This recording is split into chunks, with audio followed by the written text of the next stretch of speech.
Your Steve Jones Show podcast will start shortly. The Steve Jones Show podcast is sponsored by Brewers Outlet, your beverage supermarket on Reagan Street in Sunbury.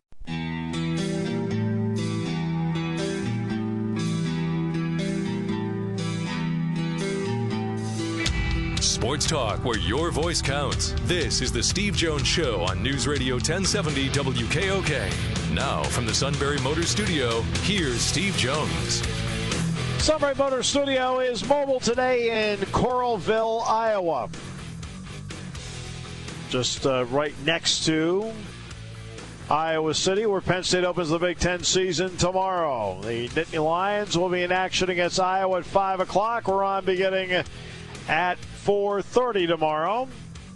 Sunbury Motors, 4th Street in Sunbury. Sunbury Motors, Key Routes 11 and 15 in Hummel's Wharf. And 'tis the season to buy a car. And we are, of course, sponsored today by our great friends at Brewers Outlet, Reagan Street in Sunbury, the beverage supermarket. Yes, indeed, it is time to stock up for the holidays. You don't want to go anywhere empty-handed for the holidays, do you? Of course not. And if somebody shows up at your place, you want to make sure that you have plenty to offer. So you want to stock up now at Brewers Outlet. I don't care whether you're watching the NFL on Sunday, college football championship games tomorrow, bowl games coming up. You want to be fully stocked. Imports, domestics, microbrews, best selection of beer anywhere. Wine coolers, water, soft drinks, snacks. They roast their peanuts fresh and hot every day. And great specials between now and Tuesday. Line and Kugel variety 12-packs, $9.95. Natty Daddy 15-pack cans, $7.97. Reds, Wicked, 12-packs, $9.95. All at Brewers Outlet. And don't forget, of course, the Pickle Bar is second to none, led by the Barrels and the Dills. Brewers Outlet, Reagan Street in Sunbury, the beverage supermarket. Play-by-play call of the day. Last night on the Cowboys Radio Network, Brad Sham with the call. Ryan Switzer, 83 yards to the house. 4th and 7, and Tress Way punts it away. Ryan Switzer on the back pedal takes it at the 17, up to the 25, right into the middle of the field. To the 40, broke the tackle. Switzer to the 50. This might be the one for Switzer. To the 20, to the 10. Ryan Switzer with a somersault into the end zone. 83-yard punt return for a touchdown, and there are no flags. Brad Sham with a call on the Cowboys Radio Network. They won with relative ease last night over the Washington Redskins on Thursday Night Football. All right, it's been a lot going on with Penn State football this week, and many people are always wondering about the ramifications no matter what happens when it comes to recruiting. With that, we bring in Ryan Snyder, who already has his own little personal recruit on the way. Ryan, I hope your wife and the baby are doing well. We hope very, very much so that everything's going well. We're getting close. It's going to be end of January, beginning of February. Of course, right when signing day comes, which not very good planning on my part. I thought the NCAA we'll make it work. I thought the NCAA was thinking Ryan Snyder when they said December 20th as an early date. That's the rumor. I don't know. I haven't been able to confirm that with Emmerich. I'll let you know when I talk to him. Joe Moorhead, Charles Huff, obviously. You've had a chance now to sit down just to do quick inventory. I don't think you've received an answer that surprised you, but it sounds like whatever Penn State has recruited has absolutely stayed intact. Yeah, of course. I mean, and this is why Penn State takes the approach they do. To go in the background of those who don't follow, for the most part, when you look at schools across the region, they usually have a regional recruiter that does the majority of recruiting and contacting with parents and coaches, and they'll have a head coach reach out here and there, and sometimes position coach. But one thing Franklin does that's a little different is they'll have a regional guy that starts it, and basically as soon as that player gets an offer, then they are brought into the group. If you're an offensive player, you're speaking with not just your position coach, but everybody on the offensive staff, and vice versa on defense. And this is exactly why they take that approach. So, if an assistant is to leave, and don't get me wrong, Moorhead is a big loss, and so will be Huff, if that's true. They still have familiarity with Gaddis. They're obviously Franklin is one of the hardest workers in recruiting as it is. They still have a good relationship with him, and this is exactly why they take this approach, and this is why I think that approach is going to help them in the end. As of now, everybody has said nothing but good things. Wishing Moorhead nothing but the best, and I've added that they're still firm to Penn State. Now with Huff leaving, it'll be interesting to see if that impacts Ricky Slade. We have been able to contact him, and so far Slade has said nothing but the right things.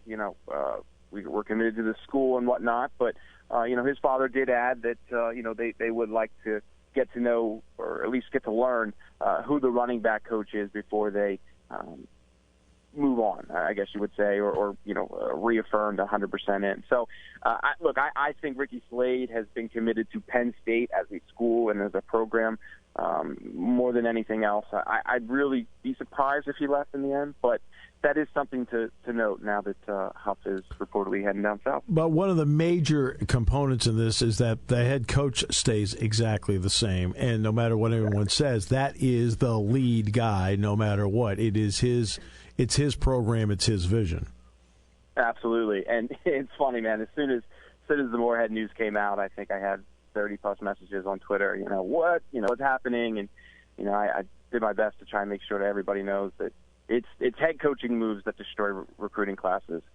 Could a couple assistants leave and maybe that impact a couple guys? Yes, but we're not going to see anything like we saw back in the day.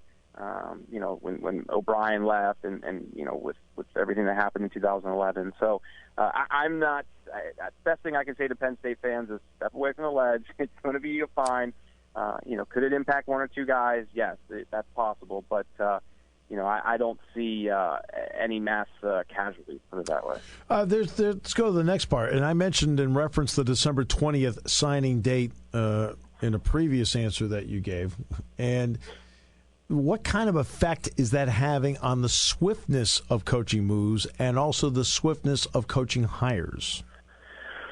Oh, man, that's a great question. Every recruit's different. So it for the most part, when you're looking at Florida and some of the Tennessee and schools, UCLA, it's having a real impact. There are quite a few guys that are scrambling right now. We've seen Chris Blake, for example, he's a name that Penn State fans should be familiar with. He originally committed and then backed out and committed to UCLA. He's already backed out and is headed to Florida now. So there's a lot of uncertainty, I guess you would say. Now, this happens every year around this time, but it has definitely been more prevalent, I guess you would say. And it's really going to be interesting. It's tough to give a true answer now. We still have 3 weeks to see how it all unravels. But this was the thing that everyone was kind of worried about with an early signing period. And, it's basically just going to be trial and error. It's no other way to go around it. It's going to be very interesting. Penn State should be fine, but, schools like Tennessee and others that are still trying to figure everything out, it's absolutely having a major impact on them. Starting on January 9th, there's actually going to be a 10th coach. I mean, people talk about, you have to hire to replace Joe Moorhead. We'll see what happens with running back and so forth. But there's actually a third hire that has to be made. And the third hire is getting another coach on staff. How many will be allowed under the rules once they get the 10th assistant coach to actually go out and recruit at one time? I believe it's all 10. All 10. I believe that's why they are making sure that this is an assistant coach and, not a recruiting assistant or someone, like a graduate assistant or a quality control coach. I'm under the impression that adding a 10th assistant will give that person, the ability to head out on the road to recruit. So, don't 100% quote me on it. I got to double check those things, but that's the impression that I'm under. All right. So now here it is. This is closing time for Penn State. What do the numbers look like right now, and do certain veterans have to make decisions here? That are going to go to a fifth year or may already have their degree or whatever, and to affect the number. Absolutely. Yeah, we're going to definitely see something.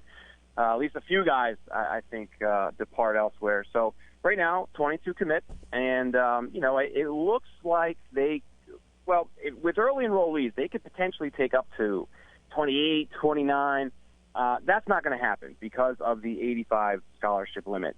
With the 22 guys they have committed right now, plus you factor in possibly Barkley leaving and, all the seniors. Long story short, I have Penn State projected to have somewhere around 92 scholarships next year, and that's not including any potential additions, which I know we're going to see to this recruiting class. Right. So, just do the math. I mean, there's going to have to be more than one or two guys potentially leaving. Whether we learn that here in the next couple of weeks, I think we will, at least a few of them, or maybe they leave after spring practice. We'll see how it all shakes out. But we're definitely going to see, I believe, more transfers than normal. And, that's it's unfortunate to some degree, but at the same time, this is big boy football. This is how it works. And, when you're a school like Penn State coming off another excellent season, coming off a Big Ten championship the year before, and you have multiple 5-stars and 4-star players interested, Penn State has to take the best players that they can in this recruiting class, especially when you have so many guys still very interested, highly touted guys that, have held offers for, most of them have had them for about 2 years now. So, Penn State's going to add the guys that they need, and, Franklin and his staff, I'm sure they already have some type of idea for who may be leaving. Only time will tell, but I think we're definitely going to see at least a handful of guys depart. There's something else, too. You and I both know that there are certain high-profile guys that go to All-Star games, and then they like to reveal at the All-Star game, which is in January, where they want to go. Does this early signing period affect any of that? And if so, how do coaches have to plan around that? Absolutely. Well, I'll throw some names out there since you won't. I can't. I know. It's an NCAA violation. I know. I think we bring that up every time I'm on, which is fine. That's true. So we'll start with Jason Oweh. He's the defensive end at Blair Academy in New Jersey, and Ari Smith, who is the defensive tackle out of Cleveland Heights. Both of those guys have Penn State, I believe, absolutely in their top three. I think Oweh is currently leaning towards Penn State, and I think Smith is as well, although I have a much better relationship with Oweh, so it's just tough for me to say for sure with Smith. But a lot of my colleagues, believe that Penn State's the leader. Both of those guys are planning to announce January 4th at the Under Armour All-American game. As you know, and as everyone knows, the early signing period, though, is going to be about 2 weeks before that. So what I think we're going to see, especially if they commit to Penn State, is basically a silent verbal, where I know Penn State would like to have them signed up, and they'll keep it quiet. I don't think they'll probably announce them, on that December 20th or 21st or whatever it may be. And then, they'll allow them to announce their commitment publicly, and then after that, I believe Penn State will probably, either announce that they're signed then or wait till February 1st for the next actual true signing day that everybody knows. So those are two guys that I think we're going to, I think Penn State has a great chance with them, and I think we could very well see them sign, but keep it quiet until their public announcement. So we'll see. Micah Parsons is another guy who's going to be in one of those All-American games. However, he's already said that he's going to announce his decision on December 20th, which is the first day of their early signing period. So I believe Penn State leads with him as well. I'm not expecting much with Parsons. As long as he commits to Penn State, they should announce him in that 3-day span. When you have talked to the prospects themselves or the families, are they pleased with the early signing period? Yeah, I think most are, and it's tough. It's tough for me to gauge this year. I'll have a better idea down the road, and the reason I say that is just because of how far advanced Penn State is with their class. I'm only talking to a handful of 2018 guys that haven't committed yet. In addition to the three guys I mentioned, Solomon Enos, Curtis Enos' son, wide receiver out of Arizona. He's still very interested in Penn State, and I still haven't got a feel for whether he's going to sign early or not. I think that's still up in the air for him. But for the majority of the guys that are committed already, they're absolutely for this. In addition to just everything they've been through over the last year or two, all the calls and texts and stuff, regardless of whether they're committed or not, they can still have coaches come to their school between December and January and, bug for visits. And that becomes a lot, and I think a lot of these guys are happy with the fact that, hey, we're signed, we're done. I can move on and just, enjoy the rest of my senior year. And it's only a month or so, but, that January period is very busy. And I think, if you look at the 22 guys that are committed, majority of them have made it very clear to all these coaching staffs. But that doesn't mean that these coaches aren't going to come and at least, meet with their coach or pull them out of class to try and, one last swing for a home run. So, I for the most part, again, I really feel like all the committed guys are enjoying this. They like what they've seen. But, as far as uncommitted guys that you're still making, plans, I'll personally get a better feel for that next year, or unless Penn State does what they did this year and has everybody signed up early. How far advanced are they on 2019 and 2020? They're in an excellent position. This is what really has paid off over the last couple of years. This year has been one of their best when it comes to signing guys early, and not only that, but keeping everyone committed. But this isn't just a new trend with Penn State. We saw this last year and the year before that. They've had about 2/3 of their class finished each season now for the past 2 years, 3 years, and I think that's really going to pay off then with moving forward. If you look at a lot of the schools in the region that rival Penn State, they have a lot of work still to do in 2018. Some of them have 10, 12-plus commitments they need to add. So, a lot of the regional coaches that Penn State competes against are really still focused 2018, where, with Penn State, of course, they're still working on their 5, 6 or so guys that they want to add, or potentially add. But that's allowed them, though, to devote so much more time to 2019. They've already gotten 2 commitments.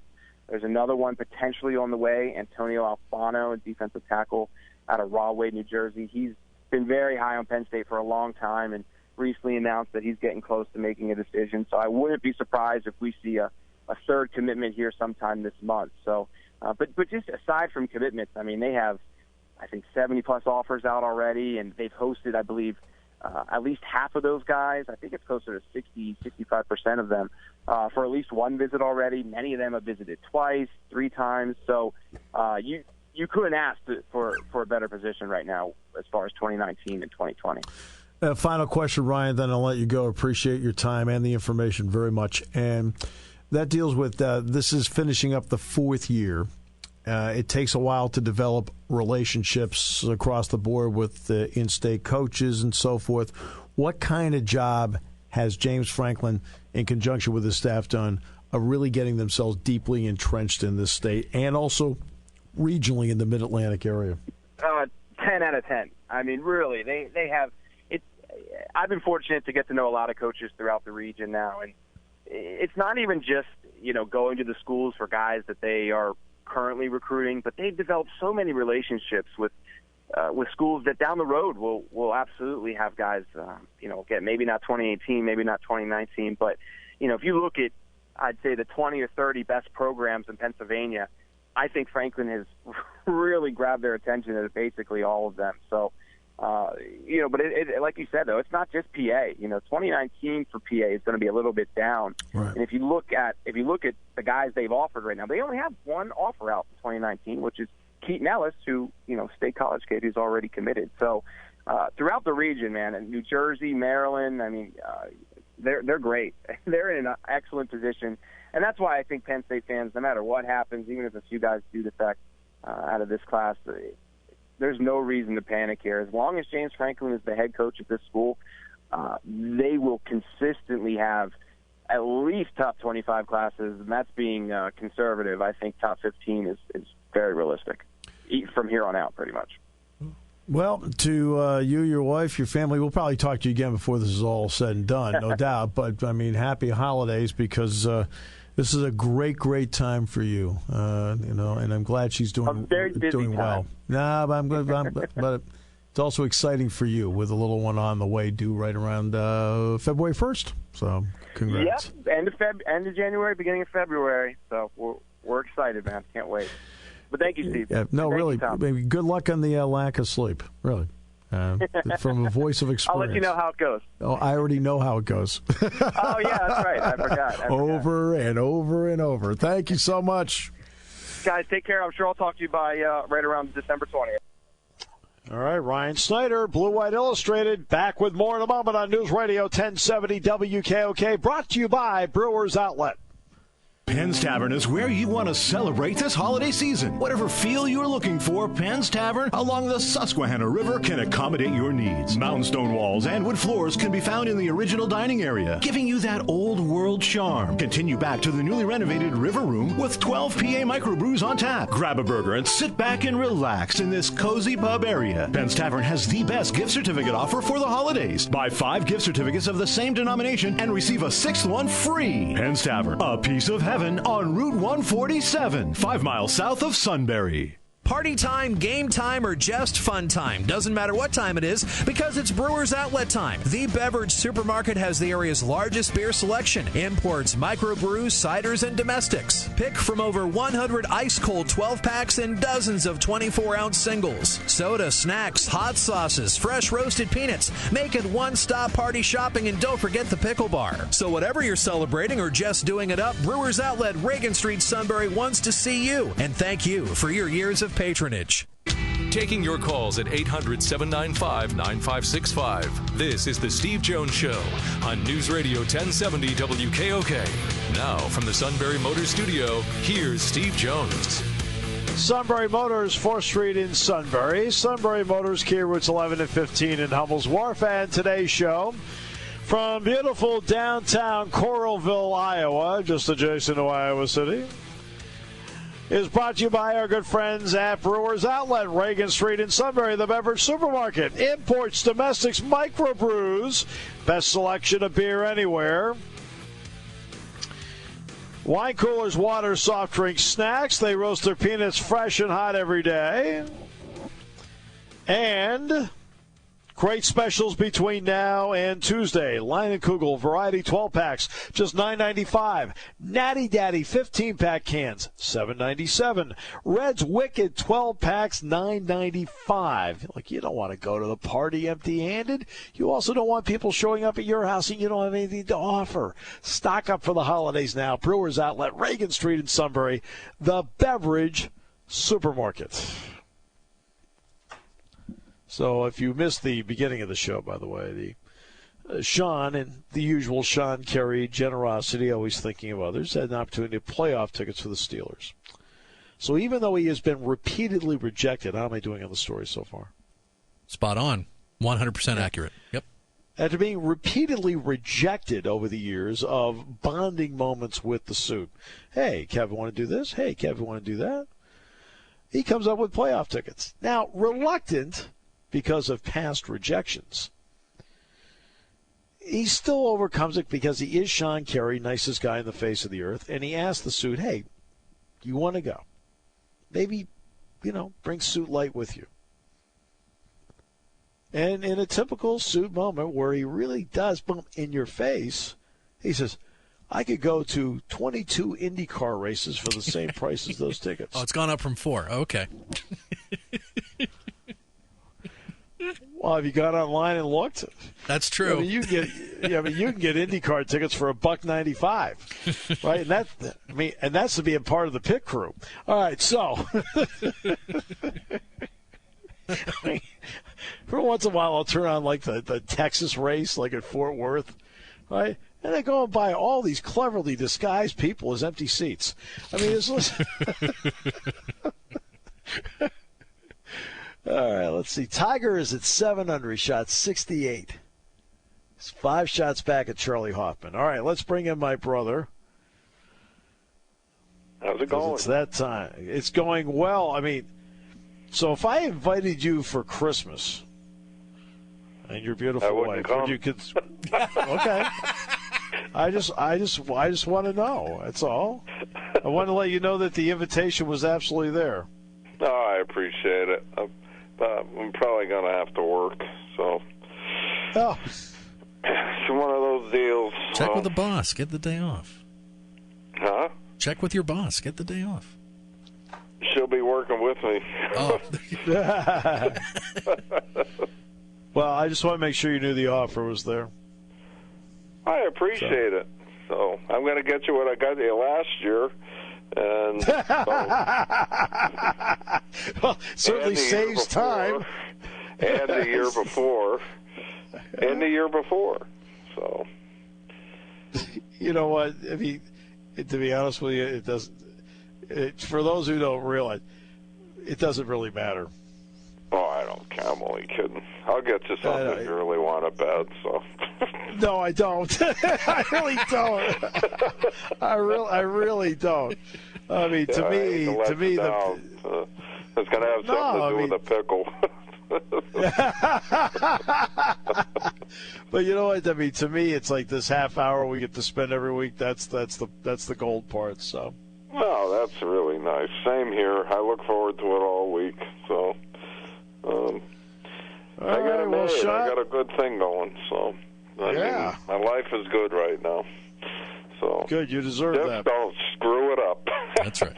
I managed my whole life when things are going good, I've managed to throw a cannonball in the middle of it. So far, so good. So let's go to games. Let's go to picks here. Okay, so last week, Kevin, with a little bit of a stumble, went 3-4. Steve, you See and what I mean? It's picking games. I had a huge lead. It's picking games. Now. It's picking games. It's not negotiations with Pakistan, so don't worry about it, okay? So Steve and I went 4-3 last week. Kevin with a little bit of a stumble, 3-4. But here we are. This is the tightest race in the history of our Friday afternoon segment. After 12 weeks, after 3 solid months, we've got Steve and Kevin tied for the lead, 48-30, and there I am, only one game behind at 47-31. Wow. That is snug. This is exciting. It is. It is exciting. Yep. All right. So, I mean, I am bound to it. I just, I can't get enough of it. So I study it, and then when I fail, oh, my gosh. Believe me, that's what happens when you're picking things involving 18 to 22-year-olds. they somehow have a way of making you go, okay, what was that? What are you doing? All right, so we're gonna rip through all the conference championship games, and we'll pick a couple of pros for Sunday. So we got a Super 7 here to get through. So we'll get right into it. The first game tonight. Pac-12 championship on Fox, Stanford and USC. Well, it sounds like the winner is going to get the Fiesta Bowl. And, of course, as you know, Jack Ham talked with Lynn Swan on Sunday night because they were all honored together at Heinz Field. And Lynn indicated that, hey, look, if the USC won, they're going to go to the Fiesta Bowl.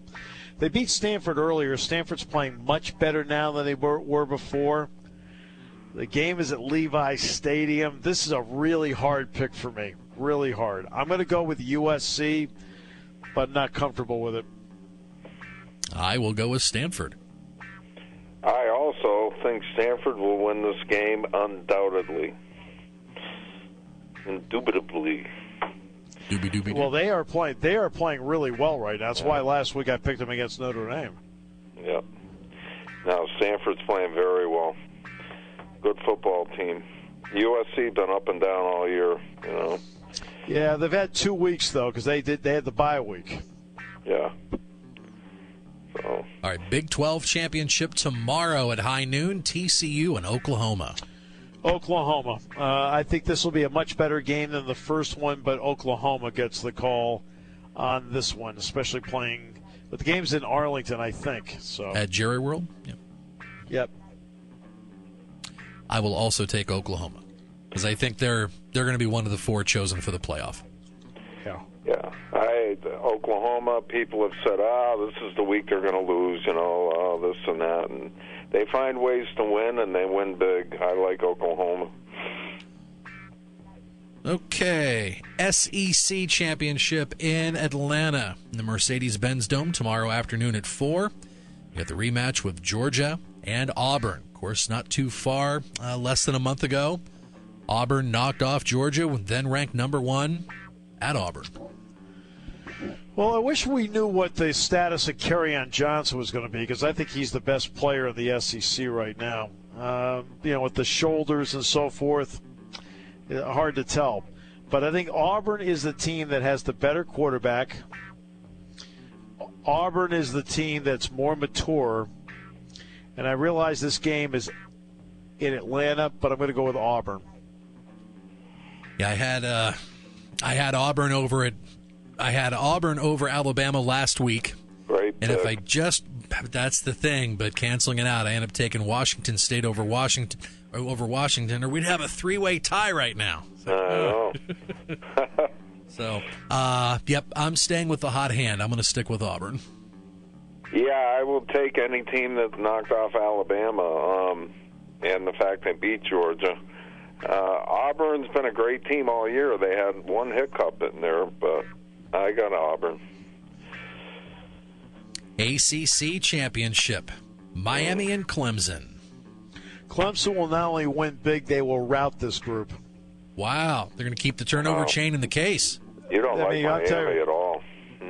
No, I don't. I really appreciate what Mark Richt has done, because I think he's done more with less down there. But down the stretch, they have not played well. They fell way behind Virginia. Oh, then they came back. Then, of course, they lost the Pitt game. Then I thought they were sluggish at the end. So, I mean, Clemson's actually playing its best football now. I will go with Clemson. Yeah, I love Dabo Swinney. The guy can flat out coach. I mean, Syracuse took it to him. I watched the game and couldn't believe what I was watching. But sometimes you need to get slapped around a little bit. It happened to them last year, and then they responded big time. No doubt, Clemson. All right, Indianapolis tomorrow night, the Big Ten championship game. That'll be on Fox.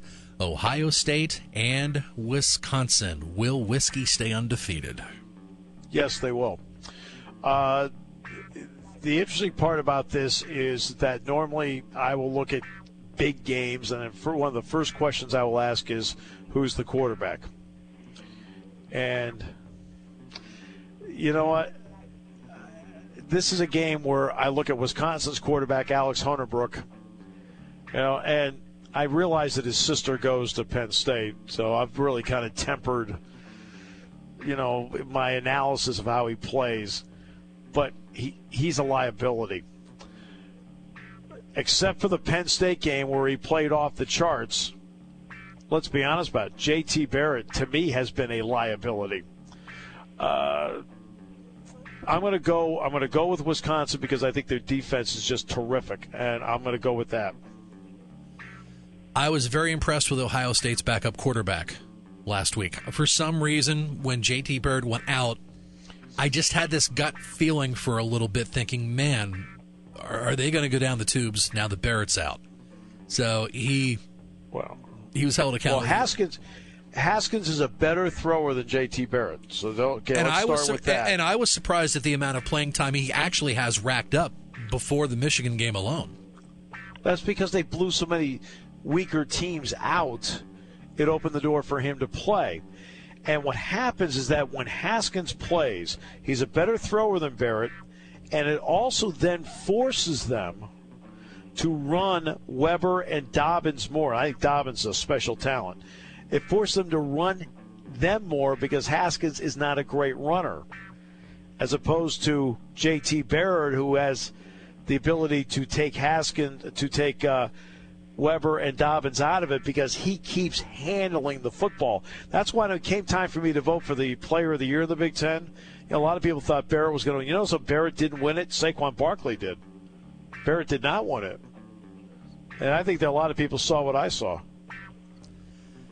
Well, I'm going to take Wisconsin just for the fact I don't see them losing in this big title game 2 years in a row. I just don't. I mean, just because of the fact they were in this game last year, that's the reason why I'm taking them tomorrow night. I think they will be dialed in and focused on the big stage. I think they'll handle the big stage better tomorrow night than Ohio State. I got Wisconsin. They've been dominant all year. They're a very, very good football team. They can run the ball, they can throw the ball, and they got a great defense. No question they're going to win. Ohio State has been sketchy here and there. Penn State definitely should have beat them, and they would not be in this game. So Wisconsin. All right, and our 2 pro games for Sunday, Carolina at the New Orleans Saints. Oh, jeez. I'm going to go with New Orleans. I got to go against you. That's pretty much it. Yeah. There's another game I got to go against you somewhere here. Well, go ahead, take this one. It wouldn't be really.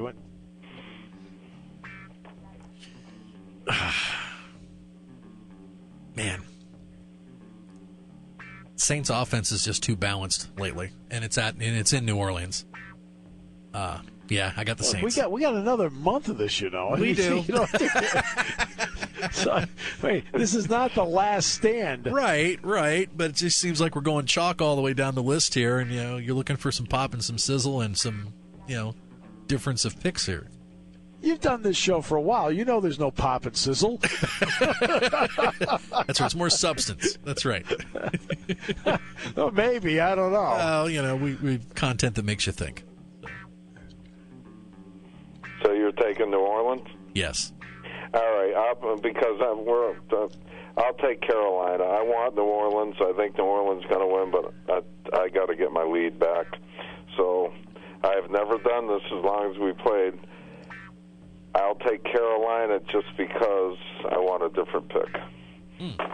I don't like Cam Newton, but over-under total amount of yards Cam Newton will pass on Sunday. I'll put the over-under at 150. 200. Oh, me? I'm just for fun. I'm just kicking that out just for fun. 172. Because I think he barely had. I don't think he had $1.25 last week, didn't he? Something like 11 at 28. No, I'll go 172. I'll go 100. I'll go 80. And I'm picking them to win. I don't want them to win. All right. God, I hope they win.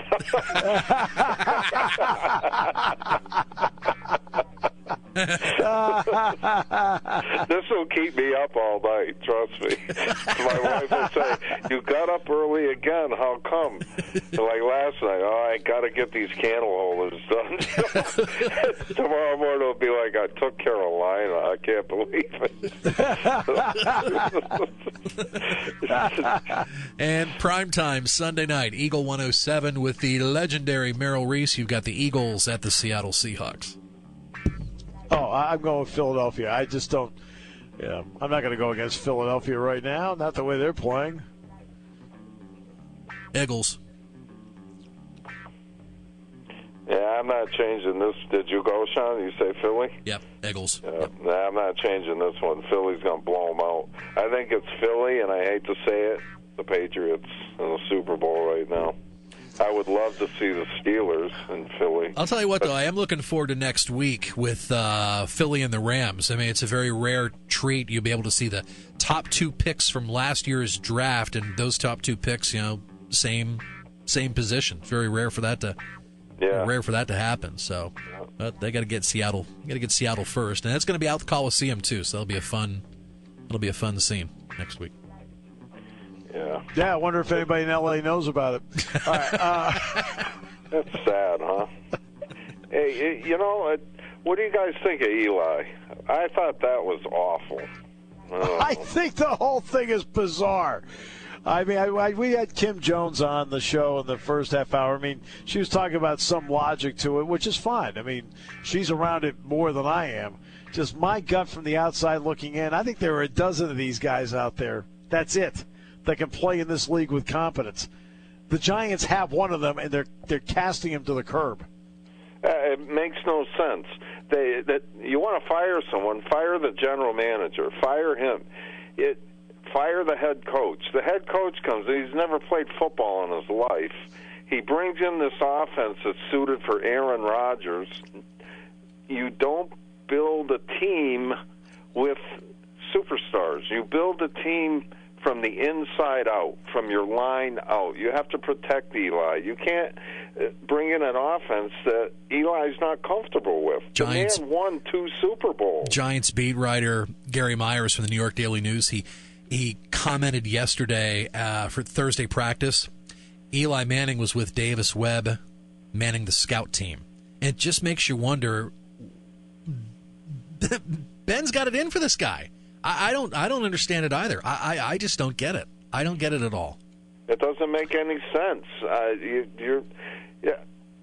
You want logic, and I know this isn't the station to talk about the New England Patriots, but you know what? They're good every year for a reason. What's his name? Matt Collins, the one he shipped out to Cleveland. Yeah. It doesn't matter how great you are. You will do what you're told to do. This is your job. Do your job, and it's next man up. And we will put somebody else in that spot who we have coached and got ready for that position. There is a reason why the Patriots are as good as they are, because they don't dwell on stupid things. They go to their strength. You can't name every guy that Tom Brady's had to throw to or hand the ball off over the years. They change every year because the system works. And these other teams, the Giants, are just stupid. I mean, the Patriots go to their strength, and that's it. And what the strength is week to week, and they go after your weakness. It's very basic and simple football. And these other teams are great. Look at Atlanta. They're done. Atlanta was in the Super Bowl last year, and they can't get out of their own way. I kind of disagree with you, Kevin. I think they're lurking a little bit. They're starting to turn it around. Yeah. They're starting to turn it around a little bit. But you're right. That hangover hung for a real long time. Yeah, but I'm saying the Patriots do it year after year after year after year. There is no stumbling. There is no, they might lose a couple games here or there, but I mean, these other teams, there's no man up. If this guy gets hurt, that's it, and the Patriots aren't like that. And I'm not a Patriot fan. I just watch them, and I'm just astonished that every year they are good. Buffalo's going to beat them this year. No, they're not. The Giants are crazy. They've got a Hall of Fame quarterback that they have playing on the practice squad. Good move. Well, I just one note on that, though. If you are designated as the backup quarterback that week, you are on the practice squad. True. No matter who it is. For example, if let's take Landry Jones with the Steelers. Well, he's always working the practice squad because the number one guy gets 90% of the snaps during the course of the week. That's just how the NFL works. So Geno Smith would have gotten 90% of the snaps this week for the Giants. Can you picture Ben playing with the practice squad? Ben McAdoo? No. Oh, Big Ben with the practice. Oh, Big Ben with the No. Can you imagine Pittsburgh benching Ben? That's what the Giants did. You're listening to News Radio 1070 WKOK Sunbury. You can hear us anywhere in the world with the Sunbury Broadcasting Corporation app.